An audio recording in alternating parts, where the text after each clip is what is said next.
Good morning from Agra. আমরা এখন আগ্রা ফোর্টের উদ্দেশ্যে যাব, তার আগে ব্রেকফাস্ট করতে এসেছি। প্রথম পর্বে আপনারা দেখেছিলেন আমরা কিভাবে আগ্রা ফোর্ট স্টেশনে পৌঁছালাম। আজকে আমাদের ডাইনিং এরিয়া।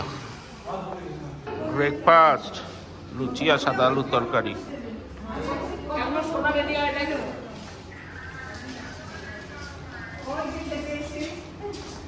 কাকিমারে তো চেনাই যাচ্ছে না। প্রথম পর্বের ভিডিওটা যদি আপনারা মিস করে থাকেন, ডেসক্রিপশন বক্সে লিঙ্ক দিয়ে দেবো, সেটা অবশ্যই দেখে নেবেন, তাহলে আপনাদের এই ট্যুর সম্বন্ধে একটা আইডিয়া ভালো হবে। ঠিক আছে, খাবার দাবার ঠিক আছে বৌদি। হোটেলের ব্যাকইয়ার্ডে খুব সুন্দর একটা প্লেগ্রাউন্ড আছে, বাচ্চারা খুব আনন্দ করবে।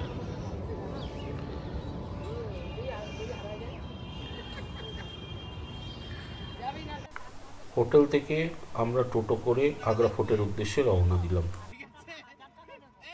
Market area, Agra fort. সব টিকিট অনলাইন টিকিট করা আছে, আমরা এবার যাব। Agra fort, Taj Mahal night view. ডিসক্রিপশানে যে ডিটেলটা দিয়েছি সেই লিঙ্কে অবশ্যই ক্লিক করে বুক করে নেবেন। প্রথম লিঙ্কটাই সব থেকে ভালো, কারণ এখানে এখনও সেইভাবে প্রচার করা হয়নি এই ওয়েবসাইটটার সম্বন্ধে। খুব তাড়াতাড়ি টিকিট অ্যাভেলেবিলিটি পেয়ে যাবেন। হ্যাঁ হ্যাঁ,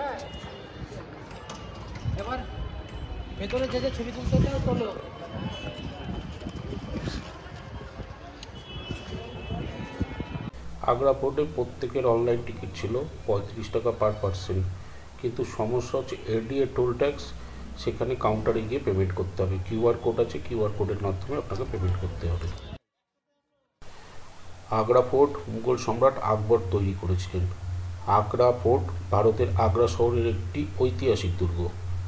আগ্রা ফোর্টের নির্মাণ শুরু হয়েছিল 1565 সালের দিকে, যখন প্রাথমিক পরিকাঠামোগুলো মুঘল সম্রাট আকবর তৈরি করেছিলেন এবং পরে তার নাতি শাহজাহান এই দুর্গে মার্বেলের বেশিরভাগ কাজ যুক্ত করেছিলেন। আগ্রা ফোর্ট রাঙা বেলে পাথরের তৈরি। দুর্গের প্রাঙ্গণের আয়তন 2.5 কিলোমিটার। পুরো সারাদিন লেগে যাবে ঘুরতে। জলের বোতল ছোট নিয়ে আসবেন, আসতে পারে, অনেক সময় অ্যালাউ করে। আমাদের যেমন জলের বোতল অ্যালাউ করেছে, বাচ্চা ছিল বলে সাথে, নাহলে কোনো খাবারের বিস্কুটের প্যাকেট কোনো কিছু অ্যালাউ করবেন না।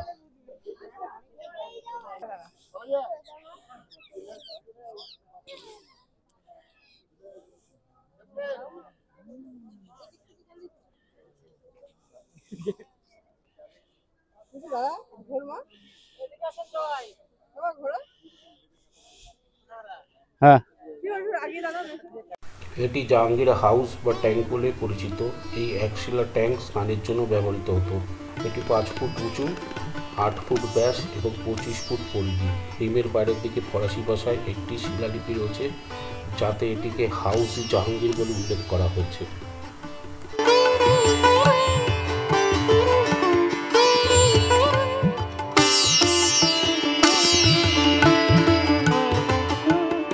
पंद्रह से 73 तक 8 वर्ष को अकबर ने बनवाया। अकबर के बाद जहांगीर के बाद शाहजहां के बाद औरंगजेब।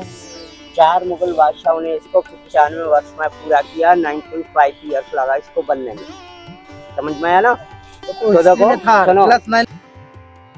ফোর্টের ভেতরে প্রবেশ করতে প্রথমেই আমাদের সামনে চোখের সামনে যেটা ভাসছে সেটা হচ্ছে নবাবখানা। এখানে অনেক সানাই এবং বাদ্যযন্ত্র এখানে বাজানো হতো, তার মানে এখানে জানানো হতো যে মহারাজ প্রবেশ করতে চলেছে। এটা ছিল দুর্গের ভেতরে ইন্ডিকেশন।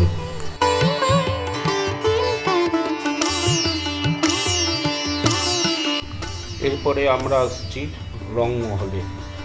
সবার উপরে বসতেন জাহাঙ্গীর, তারপরে বেগম, তারপর দাসদাসীরা।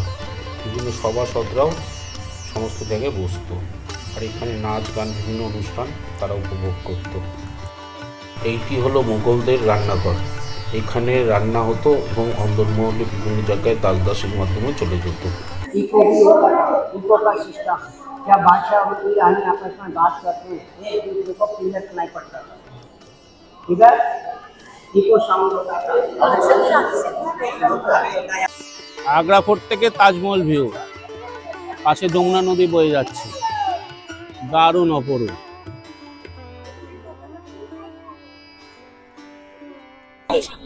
तो देखो लाल पाथर इतना भी है, अकबर और जहांगीर ने बनवाया। तो लाल पाथर है अकबर और जहांगीर के टाइम का, और जो सादा वाला है पूरा शाहजहां के टाइम का। शाहजहां के दो बेटियां थी, रोशन आरा और जहान आरा। ये शाहजहां की छोटी बेटी रोशन आरा का पालतू है डोली टाइप का, उनकी रहने के लिए। दोनों बेटी अनमेरिड थी। সম্রাট আকবর মহলের যেমন সমস্ত কাজ লাল পাথর দিয়ে করেছিলেন, আর শাহজাহান করেছিলেন সাদা পাথরে।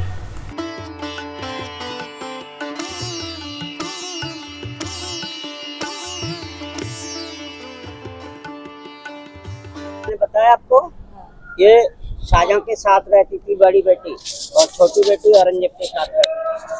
वो औरंगजेब का फेवर करती थी, ये अपने पिताजी अपने बड़े भाई का फेवर करती थी, तारा का।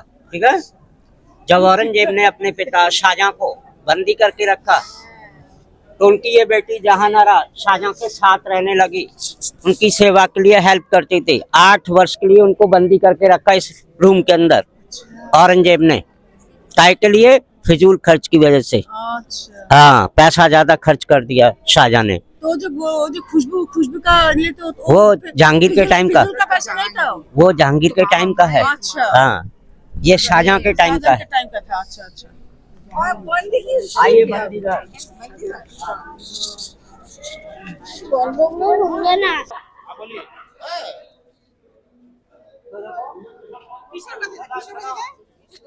আরে বাবা বল, আমি পড়েনি।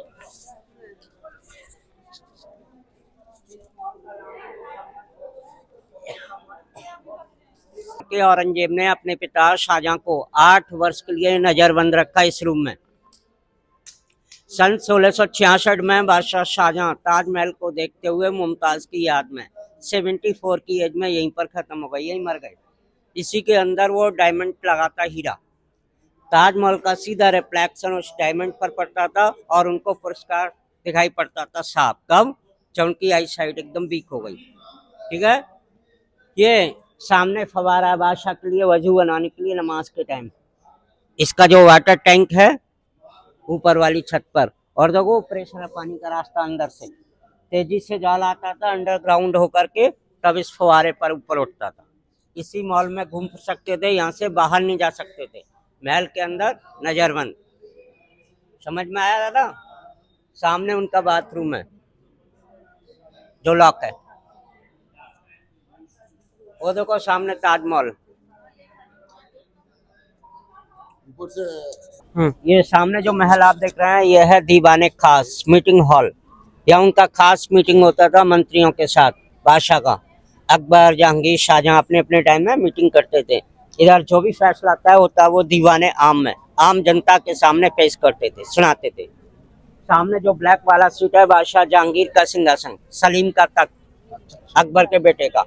1803 में अंग्रेजों ने अटैक किए, बॉम्ब के गोले छोड़े, कमान के गोले जमुना के साइड से। गोले की धमक से ये पाथर बीच से फट गया, गोला कॉर्नर से छिटका, सीधा वहां जाके लगा ऊपर कॉर्नर में, कमानी के ऊपर। गोल्ड टाइप का होल हो गया। इस पर गोल्ड भी चेक करते हैं, कुश्ती पाथर होता है ना, वो स्टोन है, पूरा 1 पीस का है, सिंगल पीस।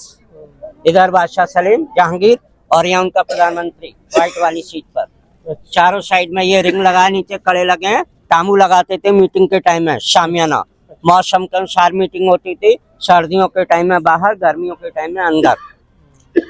और ये सामने अकबर के टाइम का वाटर सप्लाई सिस्टम, शाही हमाम, मंत्रियों के लिए नहाने का जगह, बाथरूम। बड़े बड़े टैंक हैं इसके अंदर, जमुना नदी से पानी भरा जाता था, फिर यहाँ से अंडरग्राउंड के रास्ते से पानी महल तक पहुँचता था। যমুনা ব্রিজ, আর এদিকে যমুনা নদী, আর এটা হচ্ছে তাজমহল।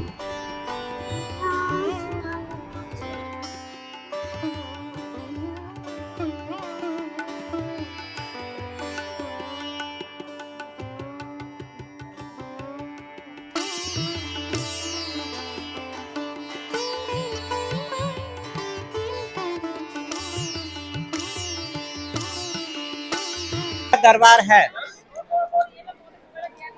सदा चलो, ये बादशाह अकबर का दरबार है, दीवाने आम पब्लिक कोर्ट।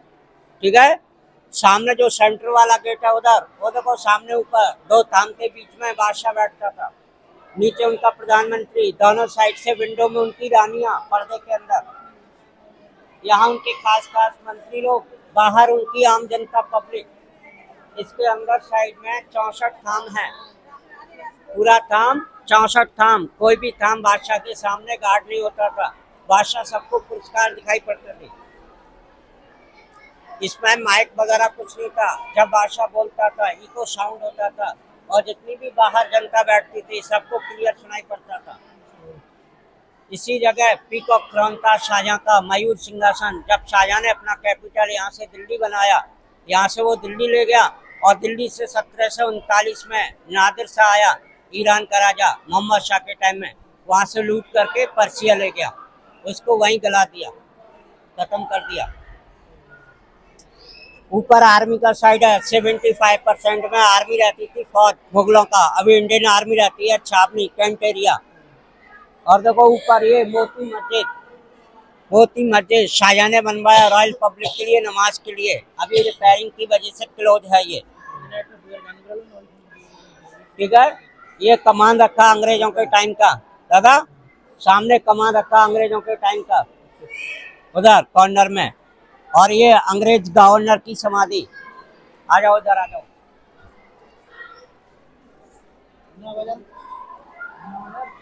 मीना बाजार।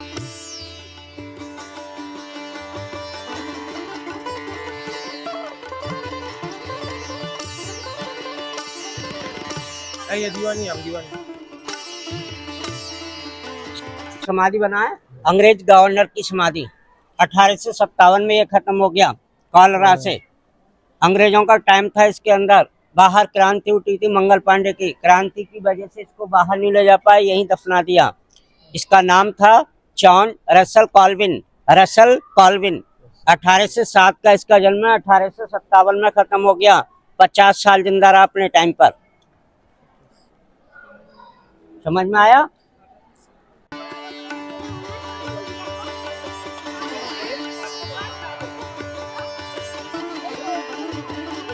मुगल टाइम में मुगल आर्मी, अंग्रेजों के टाइम में अंग्रेजों की अपनी इंडियन आर्मी रहती है। ठीक है, हाँ, उधर जाने के लिए अलाउ, ऊपर साइड में वो सामने क्वार्टर बने हैं। अब ये सेवा यहीं समाप्त होती है, पूरा कंप्लीट। अपना छवि वगैरह जहाँ से लेना चाहे।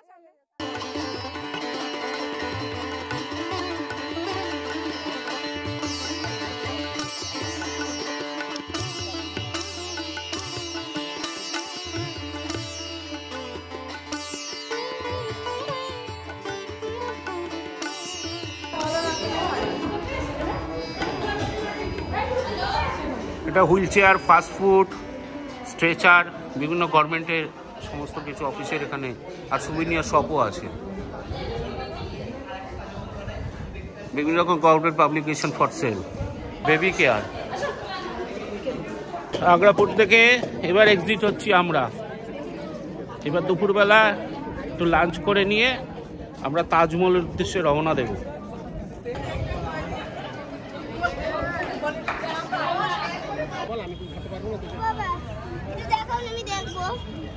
এখানে আগে জল থাকতে দাও।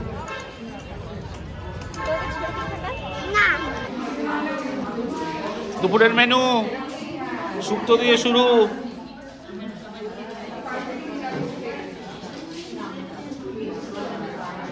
শুক্তো কেমন করেছে? আগ্রাপুর কেমন দেখলে? কেমন দেখলা?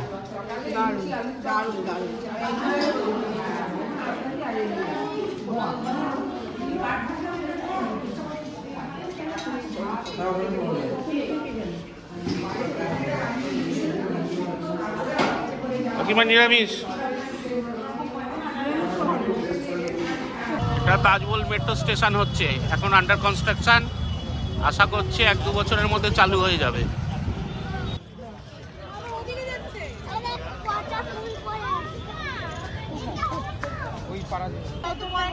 তাজমহলের গেটের এন্ট্রান্সে ঢুকতেই বাঁ দিকে রয়েছে টুরিস্ট গাইড ফ্যাসিলিটেশন সেন্টার। যারা টুরিস্ট গাইড নেবেন তারা এখানে কিউআর এর মাধ্যমে অনলাইন টিকিটও বুক করতে পারে। ব্যাটারি চালিত গাড়ি নিলাম, 20 টাকা পার হেড করে নিচ্ছে।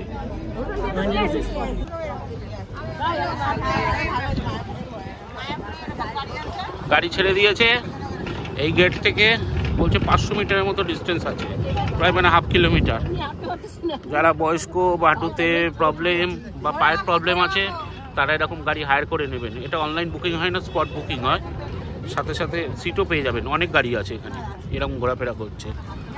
প্রায় গেটের কাছে পৌঁছে গেছি। এখানে প্রচুর গাড়ি, দেখুন অনেক গাড়ি এখানে।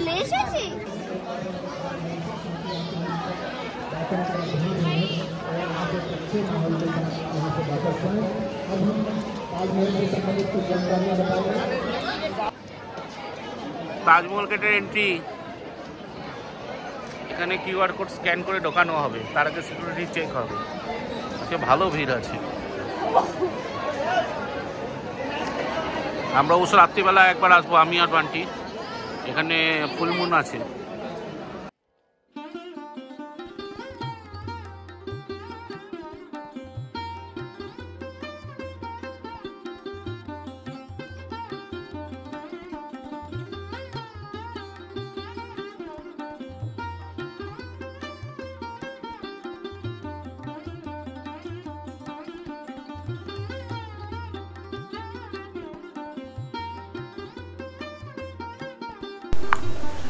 তাজমহল ভারতের উত্তরপ্রদেশের আগ্রা শাখায় অবস্থিত এই রাজকীয় সমাধি মুঘল সম্রাট শাহজাহানের স্ত্রী মমতাজের উদ্দেশ্যে এই অপূর্ব সৌধটি নির্মাণ করেন।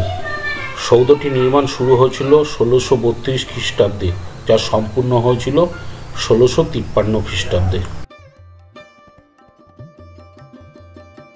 তাজমহলের আর্কিটেক্ট এমনভাবে করা হয়েছে, মেন গেট দিয়ে মানে ওয়েস্ট গেট দিয়ে যখন এন্ট্রি করবেন তখন যত পেছনে থাকবেন তাজমহলকে তত বড় লাগবে, আর যত সামনে এগোবেন তাজমহল তত ছোট হতে থাকবে।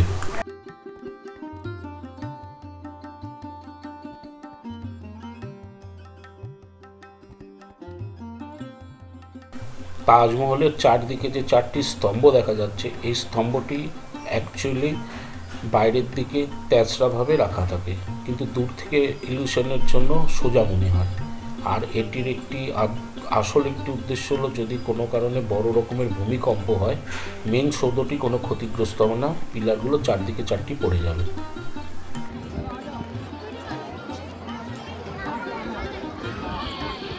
Three view.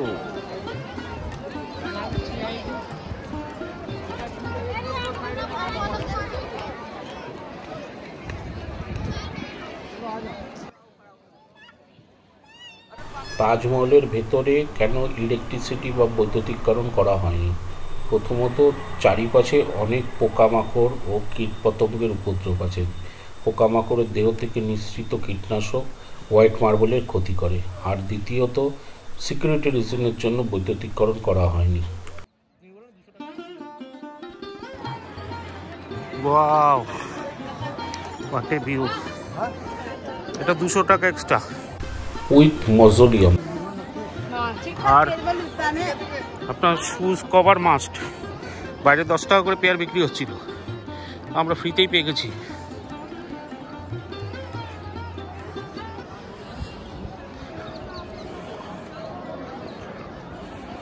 সিঁড়ি দিয়ে ওঠার সময় অনেক শু কভার পরে থাকবে, সেটা অবশ্যই পরে নেবেন। সমাধিতে পড়ে যাওয়ার জন্য এটা অবশ্যই মাস্ট। শুধু একবার উপর থেকে ভিউটা দেখুন, পাশ দিয়ে যমুনা নদী বয়ে যাচ্ছে আর দারুণ আকাশ, পুরো নীল আকাশ, মেঘমুক্ত।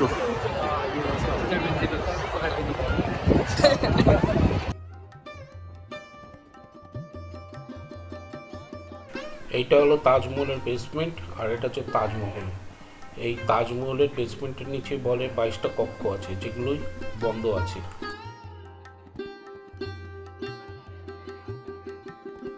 এর ভেতরে মমতাজের সমাধি রাখা আছে। ভেতরে ফটোগ্রাফি, ভিডিওগ্রাফি স্ট্রিক্টলি প্রহিবিটেড, তাই কিছু করতে পারিনি। ভেতরে দেখে আসলাম মমতাজের সমাধি। ফটোগ্রাফি ভিডিওগ্রাফি অ্যালাউ ছিল না বলে কিছু করতে পারিনি। এমনি ভালোই, ভেতরটা পুরো ঠান্ডা। আর সমাধি ক্ষেত্র যেরকম হয় মার্বেলের তৈরি ছিল, ওটার জন্য 200 টাকা এক্সট্রা আর কি। সবই অনলাইন কাটিয়ে এসেছিলাম। ভিউ পাশ দিয়ে যমুনা বেরিয়ে বয়ে যাচ্ছে।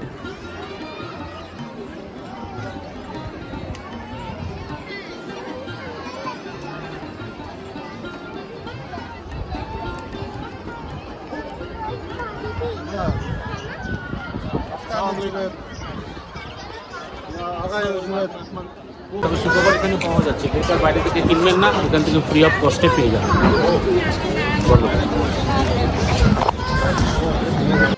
এটা তাজ মিউজিয়াম, সকাল 9টা থেকে বিকেল 5টা অবধি, ফ্রাইডে খালি ক্লোজ। তাজমহল এমনি ফ্রাইডেতে ক্লোজই থাকে। আর আপনারা যে টিকিট কাটাবেন সেই টিকিটের মধ্যেই ইনক্লুডিং, এটার জন্য আলাদা কোনো চার্জ লাগে না। মিউজিয়ামের ভেতরে ফটোগ্রাফি ভিডিওগ্রাফি টোটাল বন্ধ। বিকালবেলা তাজমহল থেকে আমি হোটেলের উদ্দেশ্যে রওনা দিয়েছিলাম। হোটেল থেকে ফিরে কিছু স্ন্যাক্স খেয়ে আবার নাইট ভিউ তাজমহলের উদ্দেশ্যে রওনা দিলাম।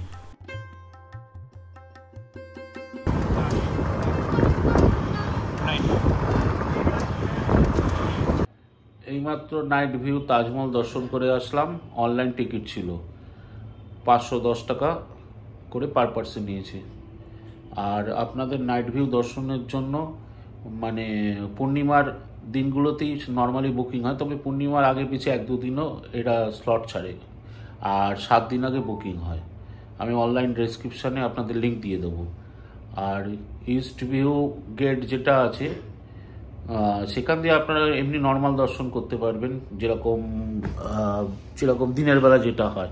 ইস্ট ওয়েস্ট দুটো গেটই অ্যাপ্লিকেবল, কিন্তু নাইট ভিউয়ের জন্য ইস্ট গেট মাস্ট। আর এটা অনলাইনেই হয়।